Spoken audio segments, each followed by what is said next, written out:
উচ্চ রক্তচাপ বা হাই প্রেশার হলে বুক ধড়ফড় করে, বুক ব্যথা করে, মাথা অত্যাধিক যন্ত্রণা হয় এবং প্রস্রাবের রং বদল হয়, চোখ মুখ জ্বালা পোড়াও করে এবং অনেক সময় মৃত্যুর মুখেও ঢুলে পড়তে হয়। বন্ধুরা, সর্বপ্রথম বলবো, আমার নতুন বন্ধু যারা আমাকে দেখছেন তারা অবশ্যই বন্ধু বানিয়ে নেবেন এবং পুরাতন বন্ধুদের আন্তরিক ধন্যবাদ ও শুভেচ্ছা রইল।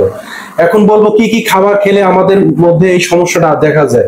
অতিরিক্ত তৈল জাতীয় খাবার খেলে, ঘি, চর্বি, মাখন, যারা অতিরিক্ত মশলা জাতীয় খাবার খেলে বা অতিরিক্ত দুশ্চিন্তা এবং যারা সঠিকভাবে ঘুমান না, তাদের ঘুমের অভাব আছে বা অতিরিক্ত মানসিক চাপ, স্ট্রেস নিয়ে চলাফেরা করছেন, তাদের কিন্তু এই প্রবণতা অনেক বেশি দেখা যায়। এই যে প্রতিদিন এত ভালো মন্দ খাচ্ছেন, বিভিন্ন ফাস্টফুড খাচ্ছেন, এগুলো খেয়ে যদি প্রতিদিন ব্যায়াম এবং পরিশ্রম যদি না করেন, তাহলে কিন্তু আমাদের কোলেস্টেরলের মাত্রা বেড়ে যায়।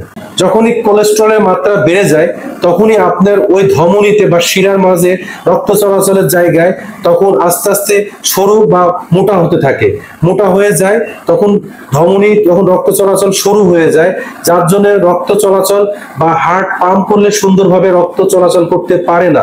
তখন কি হয়, তখন হার্ট দ্রুত গতিতে পাম্প করে, কিন্তু ওখানে যে রক্ত আঘাত খায়, আর এই রক্ত যখনই আঘাত খায়, রক্ত যখন সারা শরীরে ছড়ায় যেতে পারে না, ওই জায়গাটা ব্লক হতে থাকে বা স্তর করতে থাকে, তখনই আমাদের হাই প্রেশারটা দেখা যায়। আর যখনই আপনার হাই প্রেশার ধরা পড়বে বা আপনি সিমটম গুলো দেখতে পারবেন, আপনার মাথা ঝিমঝিম করবে, আপনার শ্বাসকষ্ট হবে, আপনার দুর্বল দুর্বল লাগবে, শারীরিক এনার্জিটা একেবারেই পাবেন না, অনেক সময় শরীর ঘামতে থাকে, অতিরিক্ত ঘাম হয়। এরপর অনেকের আবার চোখে মুখে অন্ধকার দেখে, মাথা ঝিমঝিম করে, অনেকে আবার চক্কর খেয়ে দেখা যাচ্ছে বাইরে যেয়ে রোদ্রের মধ্যে পড়েও যেতে পারে। এরকম অ্যাক্সিডেন্ট আর হমেশাই দেখা যায়। তা এরকম প্রবলেম যদি আপনার দেখা যায়, তাহলে আপনি অবশ্যই আপনি হয় ডাক্তারের কাছে আপনি সাথে সাথে ট্রিটমেন্ট নিতে হবে।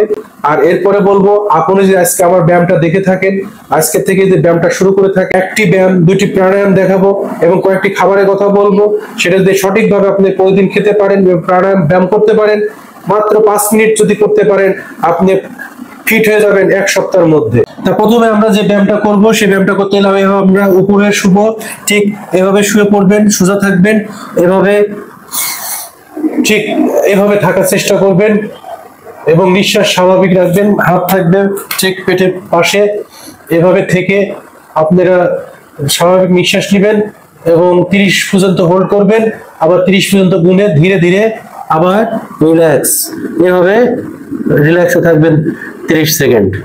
ঠিক এভাবে 30 সেকেন্ড কাউন্ট করবেন, আবার উঠবেন, ঠিক এভাবে নিঃশ্বাস সাথে সাথে উঠে এই জায়গাটা হোল্ড করবেন, ঠিক বেশি না, 30 সেকেন্ড। আমি যেভাবে দেখাচ্ছি এভাবে করবেন। ব্যায়ামটা খুবই সোজা, পা দুটো স্ট্রেট থাকবে, পেটের সাথে মাটি থাকবে লেগে, এবং আপনি এভাবে সামনের দিকে তাকিয়ে থাকবেন খুব সুন্দর করে। 30 সেকেন্ড পর আবার রিল্যাক্স থাকবেন, এভাবে সুন্দর করে শবাসনে থাকতে পারেন, উপরে এভাবে থাকতে পারেন, ঠিক এভাবে রিল্যাক্স নেবেন। আর একবার দেখুন, ঠিক এভাবে আবার উঠবেন, উঠে আপনি 30 সেকেন্ড হোল্ড করবেন, সুন্দর করে হোল্ড করে মনে মনে 30 কাউন্ট করবেন, না পারলে 15 থেকে 20 সেকেন্ড থাকুন, তাও ভালো। আবার ধীরে ধীরে নিচে নামতে থাকুন, এভাবে আবার রেস্ট নেবেন। এভাবে প্রথম এক্সারসাইজটা অবশ্যই সুন্দর করে করবেন।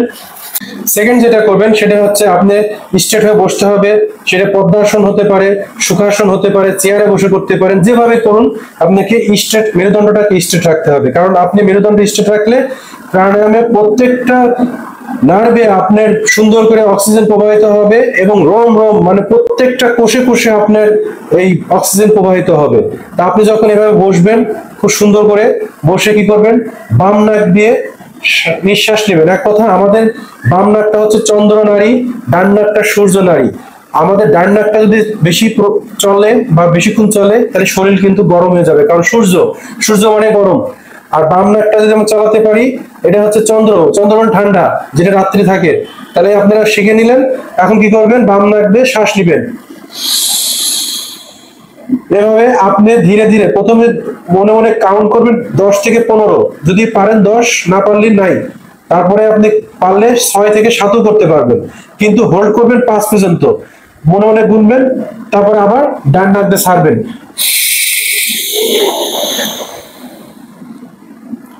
আবার কি করবেন, বাম নাক দিয়ে আবার নেবেন,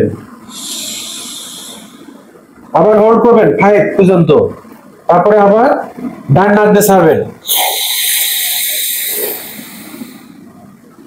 ঠিক এরকম আবার বাম নাক দিয়ে নেবেন। অনেকে ভুল করে থাকেন, অনেকে বলে থাকেন এটা অনুলোম বিলোম। সরি, এটা অনুলোম বিলোম না, এটা চন্দ্রভেদী প্রাণায়াম। ভালো করে শুনুন, চন্দ্রভেদী প্রাণায়াম। ভুল করবেন না। বাম নাক দিয়ে নেবেন, ডান নাক দিয়ে ছাড়বেন।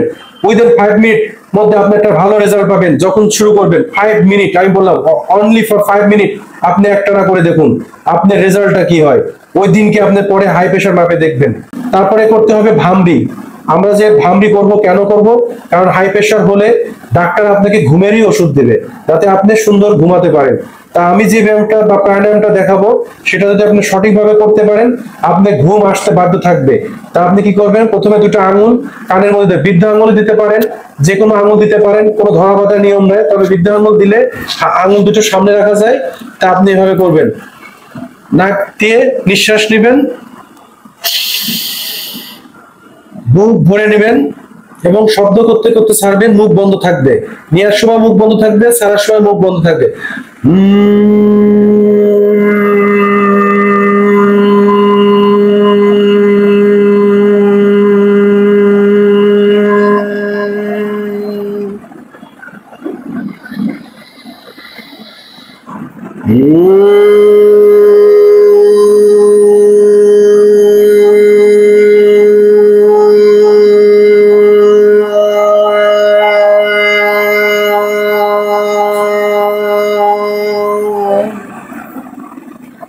কোন নিয়ম নাই, আপনি সারা দিন করতে পারবেন। 5 মিনিট তো অবশ্যই করবেন এই ব্যায়ামটা, এই প্রাণায়ামটা, ভামরি প্রাণায়ামটা আপনি 5 মিনিট করবেন। আপনার ঘুম সুন্দর হবে, আপনার হাই প্রেশার লো প্রেশারে পরিণত হয়ে যাবে, ব্যালেন্স করবে, ইমব্যালেন্স থাকবে না, শরীরে ব্যালেন্স থাকবে। আপনি করে দেখুন, আজকে আমার কথা শুনে দেখুন। আমার এই ভিডিওটা ভালো লাগে অবশ্যই অবশ্যই সাবস্ক্রাইব তো করবেন, প্লাস শেয়ার করবেন বেশি বেশি। আপনার বাবা মা ফ্যামিলিতে যারা আছে, বয়স্ক মানুষ যারা আছে, তাদেরকে শেয়ার করুন, তারা ভালো থাকবে। এর সাথে আমি কিছু টুটকা খাবারের কথা বলবো, না বললেই না। অবশ্যই অবশ্যই আপনারা লাউয়ের জুস, লাউকে অবশ্যই তিতা লাউটা খাবেন না, তিতা লাউটা বিষ হয়ে থাকে, কাঁচা খাওয়া যায় না। যেটা তিতা লাউটা মুখে দেখবেন ওটা খাবেন না, মিষ্টি লাউটা নেবেন। এই লাউটাকে জুস করবেন সকালবেলা, 1 গ্লাস সেকে নেবেন, ব্লেন্ডার করে সেকে নেবেন। সেকে এর মধ্যে যদি ঠান্ডার প্রবণতা থাকে, অবশ্যই অবশ্যই আপনি গোলমরিচ 3-4টা গোলমরিচ দিবেন। পারলে মধু, যদি ডায়াবেটিস না থাকে মধু ইউজ করতে পারেন, এনাফ। এবার আপনি সকালবেলা খান। আপনি যদি লাউ না পান, চাল কুমড়া যদি পেয়ে থাকেন, ওটা আরো ভালো।